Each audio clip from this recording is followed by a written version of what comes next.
दोस्तों, मेरा नाम है विजयराज चौहान और मैं आपसे रूबरू हूँ भारत-पाकिस्तान की सीमा पर बसे एक छोटे से खूबसूरत शहर गंगानगर, राजस्थान से। अपने इस चैनल पर मैं आप सबका स्वागत करता हूँ। यहाँ पर आप मेरे लिखे नाटक, उपन्यास और कहानियाँ मेरी आवाज़ में सुन सकते हैं। दोस्तों, चलिए शुरू करते हैं आज के उपन्यास को।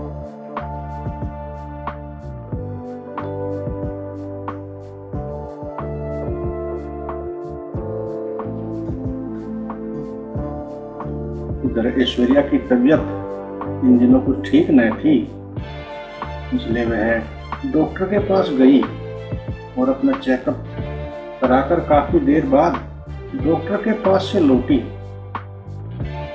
डॉक्टर साहब ने ऐश्वर्या को कुछ आराम करने की भी सलाह दी। ऐश्वर्या ने भी डॉक्टर की सलाह मन में धारण की और लारा के साथ घर लौट आई। शाम हुई तो चंदन मिलने आया। उसने ऐश्वर्या की बुरी हालत देखी तो उसे बड़ा दुख हुआ। उसने ऐश्वर्या से बीमारी के बारे में जानना चाहा तो ऐश्वर्या ने पेट में दर्द का बहाना बनाया। इसके बाद चंदन काफी देर तक ऐश्वर्या के पास बैठा बातें करता रहा, लेकिन जब काफी देर हो गई तो उसने अपने हॉस्टल में लौटने की सोची। वह उठकर ऐश्वर्या के कमरे से निकलते हुए निराश कदमों से हॉस्टल की तरफ चला जा रहा था, लेकिन जो ही चंदन सीढ़ियों के नजदीक पहुंचा तो अचानक लारा उसके सामने आ गई। दृश्य में बड़ी ही आकर्षक लग रही थी। चंदन तो लारा की आंखों से पहले दिन ही घायल हो चुका था। उसने सामने लारा को देखा तो उसके साथ चल दिया और दोनों ने खूब मस्ती करी। इसी घड़ी में लारा के अंदर छुपी मौत ने चुपके से चंदन के शरीर में प्रवेश पा लिया और चंदन को जरा भी पता न चला। कुछ दिनों के बाद जब ऐश्वर्या की हालत में सुधार हो गया तो उसने विश्व सौंदर्य प्रतियोगिता में हिस्सा लेने के लिए फिर तैयारी शुरू की।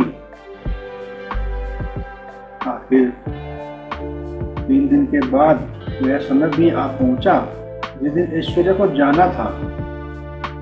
उसने खुशी खुशी अपना सामान उठाया और एयरपोर्ट की तरफ चली।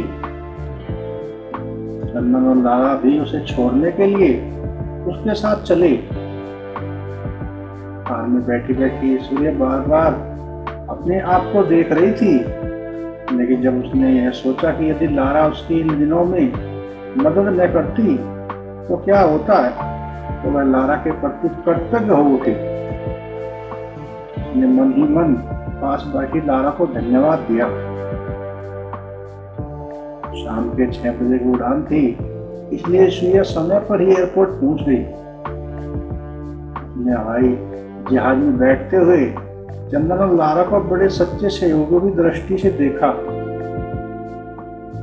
उसने हवाई जहाज की ऊपरी सीढ़ियों से लारा और चंदन को जाने से पहले का अभिवादन किया और हवाई जहाज के अंदर चली गई।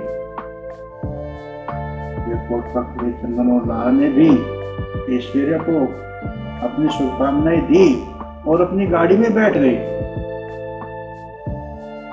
ऐश्वर्या ने कुछ देर के बाद हवा में उड़ान भरी तो लारा और चंदन ने अपनी कार में बैठकर अपने बंगले की तरफ उड़ान भरी।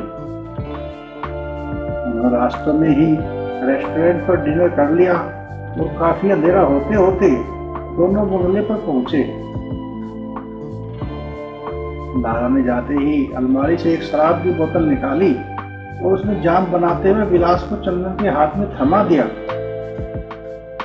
चंदन ने भी मन भरकर कड़ी शराब पी और फिर वह लारा को अपनी बाहों में उठा लेता है।